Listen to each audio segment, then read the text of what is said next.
Good day, YouTube. How are you doing? Coming back at you. I'm off in these streets. I've been getting a lot of things done, guys. A lot of things done. So today, I feel like maybe we should talk about admiration. Because sometimes admiration can come in not so noticeable form. So what I'm talking about is they might seem like your haters, you know? They might poke fun at you and bother you, and they got a comment on everything you got going on, but you start to see that they act like you a little bit more and they talk like you a little bit more, and all of a sudden they wearing the same earrings you wearing, and all of a sudden they got the same perfume you got on, or they got the same gym habits all of a sudden. They got the same Starbucks you walk in with every day, you know? So I feel like we need to know when we are appreciated. Now, I hate it when it comes in low vibrational form. Nobody likes that shit. Nobody likes that shit. Like, I'd rather you pat me on my back and say, hey, good job, than to act like you hate me. And then I hate it when you act like you hate me, but you on every social media blog I got. Or you act like you hate me, but it's like your day is not complete until you know what I got going on in my day or in my life. So, guys, let's go ahead and give the haters a pat on the back. Let's give them some appreciation, because without you, we wouldn't know that we really doing something out here, and we got to be doing something. So don't let the hate block your judgment, block a blessing, get you upset, get you bent out of character, because really they fucking love you. They can't get enough of you. Every time you turn around, they asking about you, looking for you, trying to figure you out. So just know that you are definitely on the right path, and know that they got their own issues. Like, they probably got mama issues, probably wasn't popular in school, probably didn't have the friends, you know, probably ain't never had a real relationship, you know. So they see you and they want to be you just a little bit, and we gonna ignore them, you know, because they ain't fully grown yet. You can't argue with a 2-year-old, you know what I'm saying? Even if you 40 and they 40, you can't argue with a child, you know. And my grandmother, she used to always tell me, she was like, it doesn't matter the age. If y'all are not mentally compatible, you have no business arguing with them. Because first of all, now you on their level.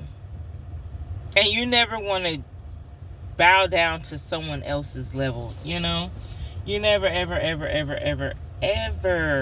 want to do that. So just pass them by, give them a little, you know, a nod, a little smile, and keep it moving, because it's really not worth your time. And people also start to notice, like, why the fuck are you so obsessed? Every day you want to talk about that? Every day you want to talk about that person? Every day? Wow. No. At this point, that shit tiring. We going to talk about something else today. You know what I'm saying?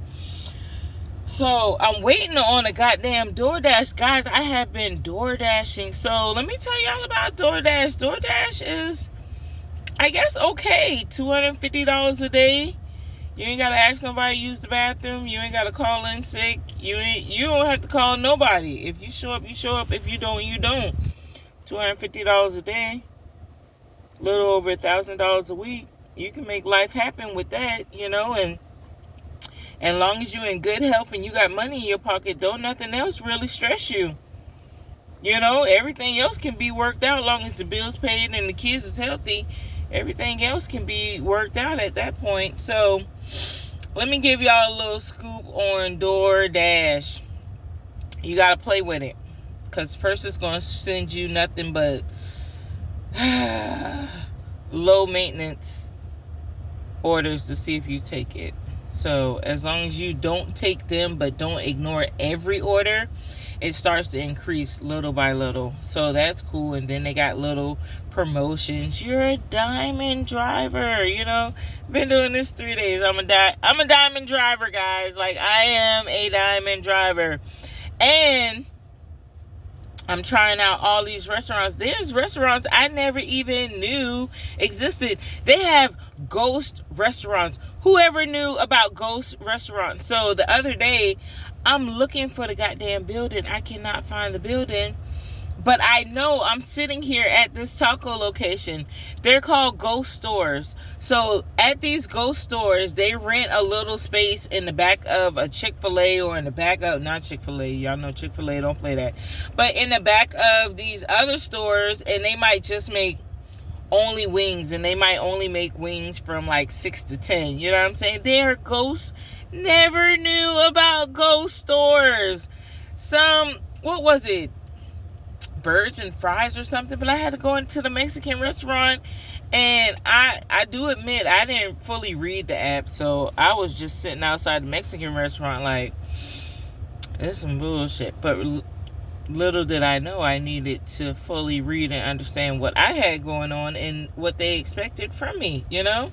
So did that. And then, guys, I ended up at P.F. Chang's. So I picked up an order from P.F. Chang's, and I was like, wow, the ambience is pretty nice, you know. So after I'm dashing, you know, my motto is spend 10% of everything you own. If it's more than 10%, you probably in debt somewhere. You never spend more than 10% of what you own. So I can take 10%. I can go get me a smoothie. God, I'm addicted to smoothies. Okay? I'm addicted to smoothies. So anyway, P.F. Chang. So I go in there. It's nice. It smells nice. So I go back after I finish dashing. I think it's called a Pink Lady Martini. If y'all have never had a Pink Lady Martini, y'all are in for a treat. This is delicious. Like, this is delicious. And the girls, the bartenders, they were so cool. And if you know me, I don't mind talking to nobody. So I asked the lady next to me if she had a Pink Lady Martini. I was like, girl, I'll spart you, because like, this is amazing. She was drinking warm sake. I was like, I'm not really a sake person, you know. I don't mind it, but it ain't the first thing I go to order. And I was like, but you need this in your life right now, because us girls got to stick together. She was like, you know what, damn straight. So old little bitty too. I love old biddies. You know, the type of women who, they ain't trying to impress nobody no more. You know, that place where I'm at in life, we ain't impressing nobody. So when you are finished impressing people, you free to move about. You free to live your life. So I'm free to move my life, and she was free to move her life. And so we're talking, and she's like, girl, you ain't never lie. Like, you ain't never lie. And so we're laughing, and I had some egg drop soup with the rice noodles, and it was delicious. But let me tell y'all, ain't nothing else in there good. Unless I am having a girls' night where we order some appetizers and drinks, I'll never go back to P.F. Chang. It was absolutely disgusting. It was disgusting. The soup was good, y'all. The martini is amazing. Like, and she got a heavy hand, so I went home feeling beautiful, as my great grandmother used to say. But other than that, it is not worth it. Y'all stop going to P.F. Chang. You hear me? And then what else? Where else did I go? Smoking Bones. It's a little shack off the side of the road. And listen, if you know me, I love a little shack off the side of the road. I don't want brisket unless it's in somebody's driveway, backyard, or off the side of the road, and I can see the smoke literally coming out the pit. You understand? Because that's barbecue to me. I don't want no barbecue from your little barbecue restaurant, because y'all ain't doing it right. You know what I'm saying? And even if y'all do it right, it got to be like the perfect chef there. Like, he got to be in, he done, you know what I'm saying, had a good night with his woman, and he came to work happy, and he back there doing his thing, you know. So I stopped there because I saw the smoke. I was like, okay, he got wood in that grill. He probably know what he doing. Guys, I don't know what that was. Guys, it was not a rib. You hear me? The bones were like this tiny, like super tiny bones, like super. I don't know who dog he killed. These were not ribs. I threw them away. These were not ribs. These are not ribs. I don't know what animal, maybe a deer. I don't know what animal you killed, but those are not rib bones. Okay? We've been eating ribs our whole life, okay? Not a rib.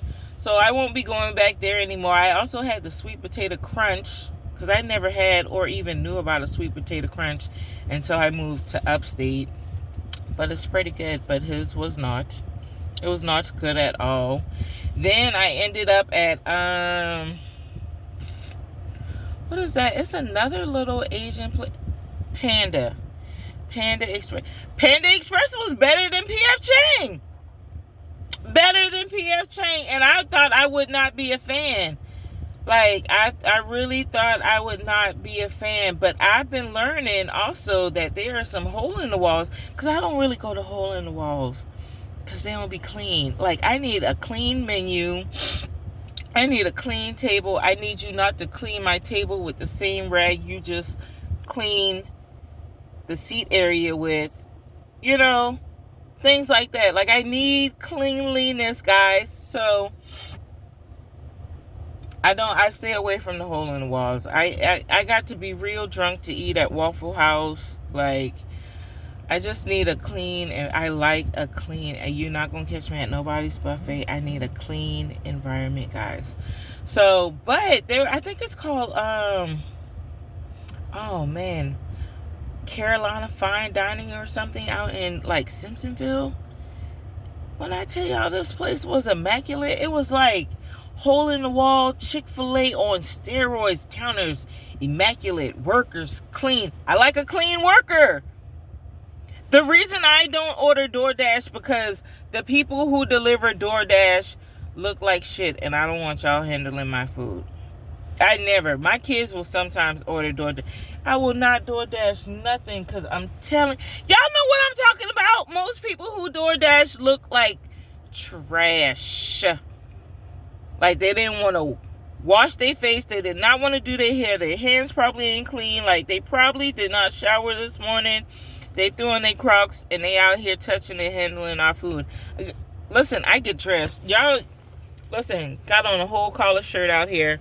Got on a whole pair of slacks. I did put on the All-Stars, though, because I love my All-Stars. I probably got them in every color. So, but yeah, I got on slacks, a collar shirt. The other day I had on my blazer, because y'all know I love a blazer. Like, because, first of all, I'm out here representing myself. And I was raised by Sister Fuller and Susan Dingle. These is two women that ain't about to let you walk out the house behind there looking all kind of way. And I've had so many instances on so many jobs where they're like, oh, well, why you got to do all that to come to work? I'm not doing it for you, because that's what you feel like. You feel like I'm doing it for you. You feel like I'm doing it for the show. You feel like I'm doing it to impress somebody. No. I was raised like this. You understand me? You're going to make sure your eyebrows are together. You're going to make sure your face is clean. You got on a little primer. You ain't got to put on makeup, but you might put on a little toner to make sure your skin is balanced out. You're going to smell good. You're going to have on earrings. Like, things going to be iron. It's just the way I was raised. It's just, but oh my God, I can't tell you how many times I have ran it. Why are you doing all that? See, you got to do all this. And I think on another video I said before, my guy would come home when I was a stay-at-home parent, I would also dress up. That's how I was raised. That's just how I was raised, people. If you don't go the extra mile, or that's not part of your self-care, or that's not part of your self-love regimen, that's on you. We was just raised different. Ain't that I'm out here trying to impress nobody, okay? But I always got an extra pair of earrings, lip gloss, lotion, spray, all that right in the purse at all times. After I eat lunch, I might brush my teeth, spray down. Why you always gotta... Listen, I'm not asking you why you don't smell great. Why are you asking me why I do smell great? Why I do take time out to love myself? You got to understand who raised you and who raised me. Two totally different people. If my grandma got in the car right now, I don't care if it was 5 in the morning, 6 in the afternoon, or 12 midnight. She gonna get in this car and it's gonna smell like a burst of fresh air. You're gonna smell the peppermint from the chewing gum. You're gonna smell her vanilla perfume. She's gonna have on makeup. She's gonna have on a wig that she probably she don't really know how to take care of her wigs like she used to, but great grandma was debutante. You understand what I'm saying? Like, and literally every time she gets in the car, it's like a burst of fresh air. She just smells wonderful. And so I was raised like that. Plus, when I was working in the urgent care field, when people would come up to the front desk, I always hated it. I didn't knock it, and I was never disrespectful, but I always hated it when they smell like fried chicken, or that car smell when you've been in the car too long. Like, and I don't think people can understand that your surroundings also get into your clothes. If you've been outside all day, you might got that wet dog smell. So listen, it's how you was raised, and that is how I was raised. So that's how my daughter is. I got to run her out the mirror, but I really don't like to, because I know, okay, she's taking care of herself. She's going to make sure she put a little Vaseline on her eyelashes. She's going to comb her eyebrows. The edge is going to be laid. She's going to put on her earrings. She's going to put on her bracelets. She's going to smell good. She's going to check herself over. It just is what it is. And my son, he hates it because he feels like we can't never get out the house on time. But I know deep in my heart, that's the type of woman he's also going to expect. One who goes the extra mile to take care of herself. Because if she's taking care of herself, or he taking care of himself, that's more love that they can put out. That's more happiness that you can put out. When you're happy with yourself, it's easier to be happy with other people. When you're not happy with yourself, again, you one of those negative Nancys. You always got to find someone in the group to have a joke on. You always got to find somebody in the group to talk about. You always got to find somebody in the group to make small, because you really feel small. When you love yourself, you ain't got to do all that. You ain't got to do none of that. None of that, none of that, none of that. So, yeah, guys, I know it's been a minute, so I felt like I would jump on. It's so many things I want to do on YouTube. Like, I got to make another BMW video, because I think I finally walked away, guys. I'm actually on suspension right now, but I feel like I have finally walked away. I feel like I'm going down this new path. I don't really want to put that out there, because you can't put your blessings out there too early. But either way, with saving money, and with my kid's father passing away, we got, actually, because he left us a little financial blessing when he passed away, so we ain't hurting nor worried about anything. So yeah, we're gonna go ahead and get this other thing off the ground, and we're gonna keep it moving, because that's all you can do is keep it moving. And I feel like, if it's too much of a hassle, it's probably something better out there for you. So we doing it big out here. We DoorDashing right now. I'm signing out. Peace, love, happiness, guys.